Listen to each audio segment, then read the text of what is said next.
Okay, let's not beat around the bush on this one. Death Note is probably one of the greatest animes of all time. Like if a friend of yours tells you, hey, I want to get into anime, you redirect them to Death Note. Unless you are not a noob and you said Code Geass, then you represent. Love you, my man. But, nevertheless, it's near and dear to many people out there. So it makes sense that a company like Netflix would want to have a piece of that, so to speak. So then they start thinking, hey, we can do that. We can do that 9 times. Well, I'm sorry to tell you, Netflix, but apparently you can't do that.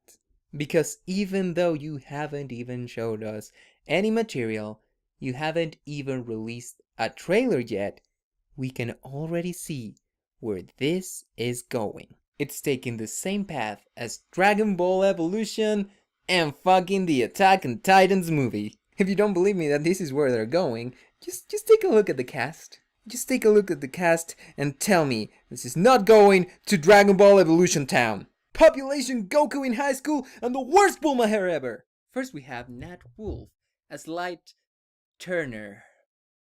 Oh yeah, it's not Light Yagami anymore. I have to get rid of all those Japanese bullshit. It's clogging up my fucking plot. The kids won't understand that. It's Light Turner now, like Timmy Turner. That fucking whatever. Hey, actually, Nat Wolf would make a pretty decent Timmy Turner, which means he wouldn't make a pretty decent Light Yagami. Although... Nah, I don't think that works. So let's talk about Nat Wolf.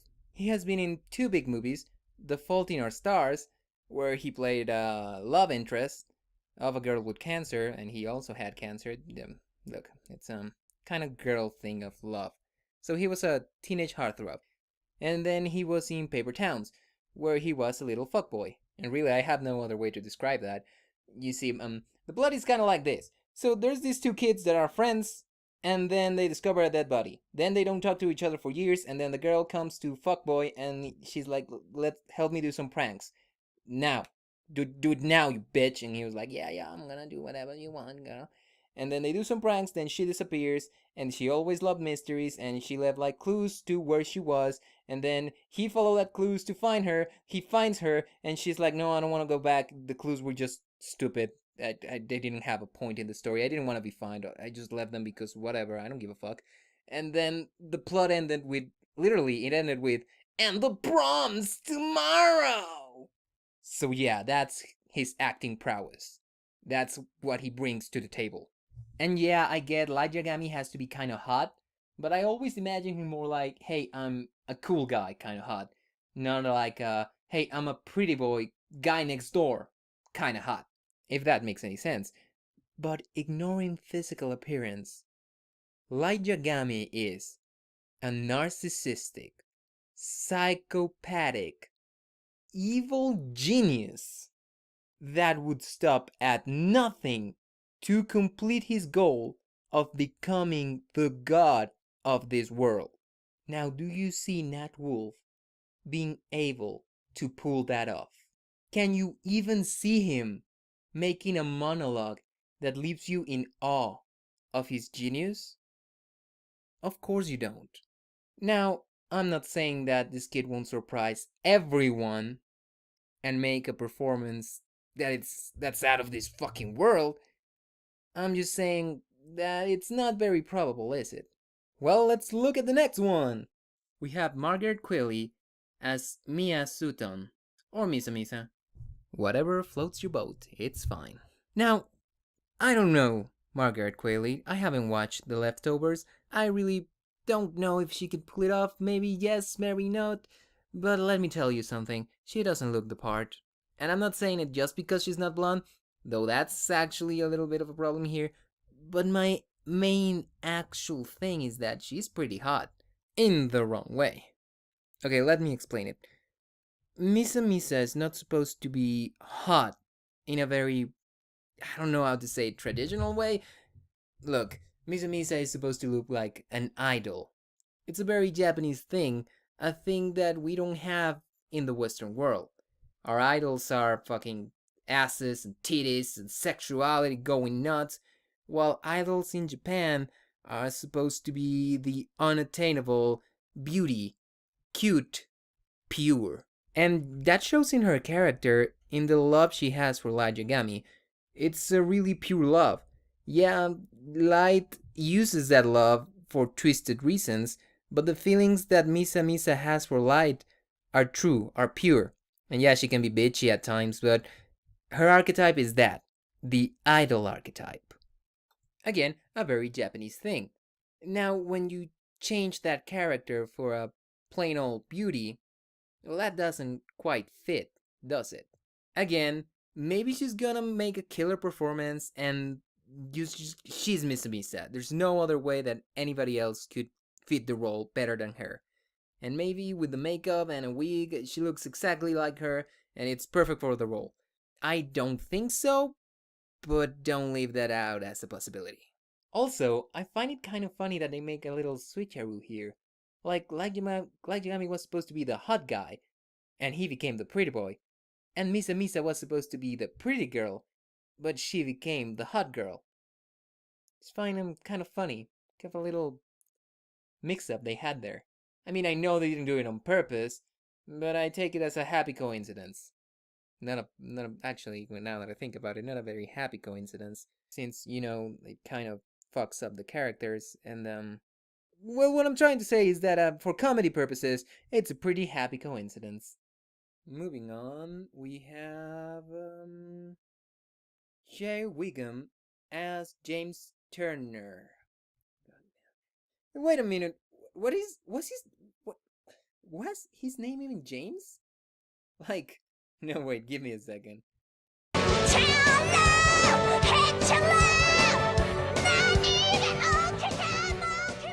Oh my god! It was Soichiro Yagami, and they decided, hey, fuck that. His name is now James. Like, what the fuck? Oh man, I guess that that kind of makes it clear that this new series is probably gonna take place in America and not Japan. And by America, I mean the good old US of A. Which, I can understand why it would make some people mad, but personally, I don't really care that much. Why, you ask? Well, that's a pretty good question. First of all, most of the characters in Death Note, scrap that, most of the characters in any anime don't look Asian, like at all. And what I care about is that the actors look like the original characters. Which Hollywood doesn't give me anyway, but whatever, that's another story. Number two, it actually doesn't change the story at all if you change locations from Japan to the US of A. In that note, let me specify that in this particular story, it doesn't change anything. At least not anything important to the plot. Now, when you put Dragon Ball in America, then we have a freaking problem. Why? Because Dragon Ball is not even supposed to be this world. It's an alternate Earth with different rules, with magic, with fucking not high schools. Well, yeah, but only for Gohans. So I just took a pause from making this video because my throat was getting a little bit tired for doing all my crazy voices. And you might be thinking, what a pussy, you haven't made that many crazy voices. Yes, I have. It's just that you haven't heard most of them because I just regret everything I do immediately and cut and never put them in. So that's counterproductive. So, well, yeah, I needed a rest. That's the important thing. So I went down, I ate something, I drank something, I cut an episode of Steven Universe, and oh golly, is that a good ass show. But anyway, I, well, I just couldn't stop thinking, um, like there was something different. You see, I started to think, what would happen if they'd made a remake of a thing I love, like Persona 4, and put it in America? Just like, yeah, technically, the plot wouldn't change that much. But then again, would I be fine with that? No, of course I wouldn't. It's just taking out all the all culture behind that and all changing the name of the characters. It wouldn't feel genuine. So yeah, okay. And this is a revelation that I just had like literally moments ago. So yeah, I can agree. Putting it in the USA, it's a horrible idea and it's probably gonna bite them right in the ass. revelations aside, there's something else I want to address.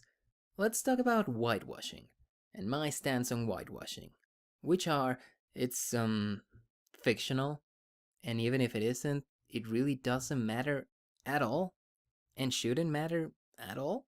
And why do I say this? Well, first of all, let's take into consideration that Hollywood and Netflix are in the USA, which sense of its population are white people. So Hollywood, and in this case Netflix, has a wider pool of white actors to choose from than any other race, right? That means that just by numbers, you have a way better chance of finding an entire white cast than, let's say, an Asian cast, at least in America. Number two, as long as the character looks the part, and inside the story the character doesn't change, like if the character remains Japanese in the story, then I don't see why you should complain.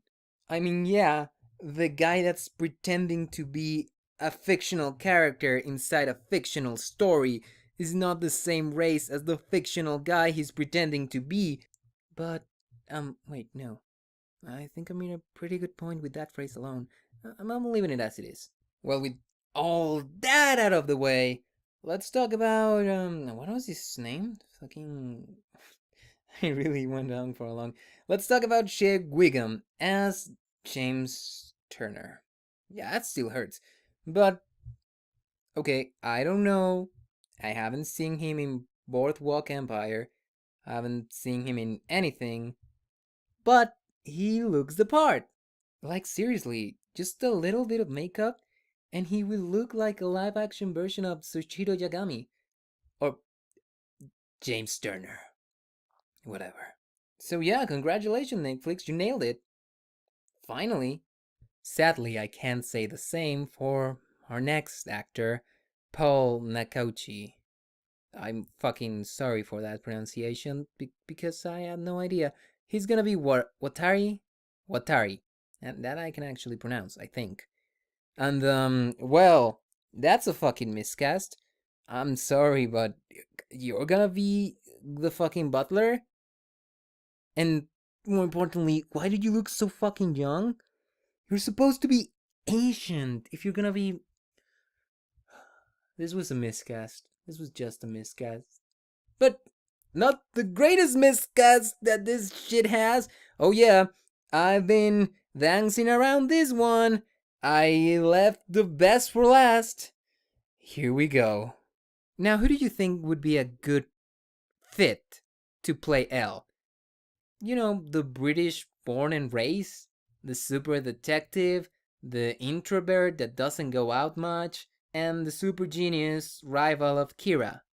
If you were thinking Kate Stanfield from Short Term 12 and Straight Outta Compton fame, then you probably work for Netflix, cause that's who we got! Yay! Remember when I say that it didn't matter if you changed the race of a character as long as they fit the role? I still believe that, and I strongly believe that Kate doesn't feel the role in any way, shape, or form. Like, at all. Like, I don't understand the logic behind that decision because, like, Elle was the only character, the only freaking character in which if they chose a white guy to play him, people wouldn't scream whitewash because he's actually white.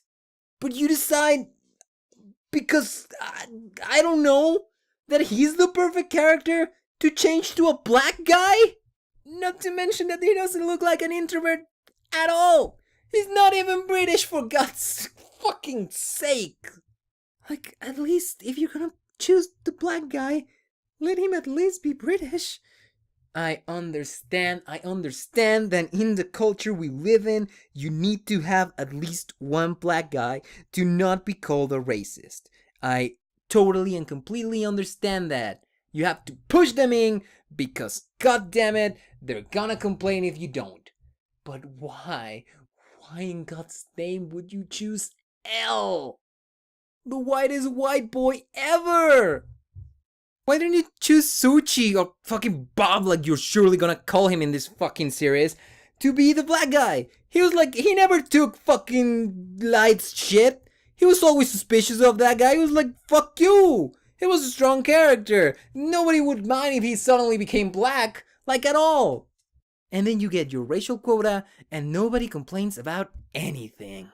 But no, let's risk it on L, one of the characters that we have to nail for this to even stand a chance. Or even a ghost of a chance. That's funny because that's a referential joke, but it's also about how L is so fucking white that he looks like a fucking ghost! You know, it's fucking decisions like this, and the decision to get Jeremy Slater that made the fucking script for the Fantastic Four to make the draft for this, that makes me think that this is all a freaking big joke that Netflix is pulling on us. And they will suddenly say, nah, we were just fucking with you. Here's the real cast, here's the real director. Oh yeah, and the director is Adam Wingard, a B fucking director that makes The Guest, Your Next, VHS, like really shitty horror films. And I say this because Netflix has taken things like Daredevil that didn't have any following at all. Well, they had, but it was mostly dead, and they made great series out of them. And they made great series because they nailed the casting, they nailed the directors, and they fucking put so much effort into this, and this feels like they're just throwing shit out there without even caring. And I've never seen Netflix actually do that. So that's why I think this is all just a big fucking joke. At least I hope it is. Well, it's either that or this is all just a big conspiracy. Like, Western companies agreed that they're gonna make all Eastern entertainment look back so it doesn't enter the mainstream, and they can keep on having a monopoly on... Huh. Oh my god.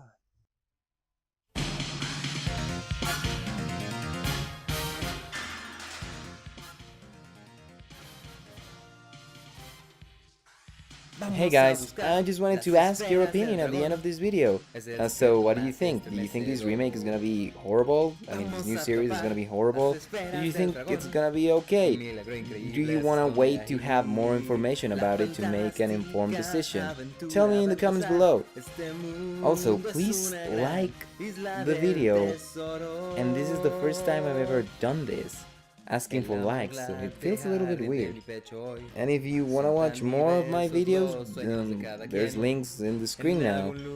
I mean, they're in Spanish and I don't think you're gonna even understand them, but hey, the option's right there. Also, the song in the background, the guy who's singing, that's me. Pretty good, huh? Yeah. Okay, bye! A intentar la gloria alcanzar, a intentar el cielo conquistar. Un grandioso viaje empezará. Hoy es la oportunidad, lucha hasta el final. Okay, let's not beat around the bush on this one. Death Note is probably one of the greatest animes of all time. Like if a friend of yours tells you, hey, I want to get into anime, you redirect them to Death Note. Unless you are not a noob and you said Code Geass, then you represent. Love you, my man. But, nevertheless, it's near and dear to many people out there. So it makes sense that a company like Netflix would want to have a piece of that, so to speak. So then they start thinking, hey, we can do that. We can do that 9 times.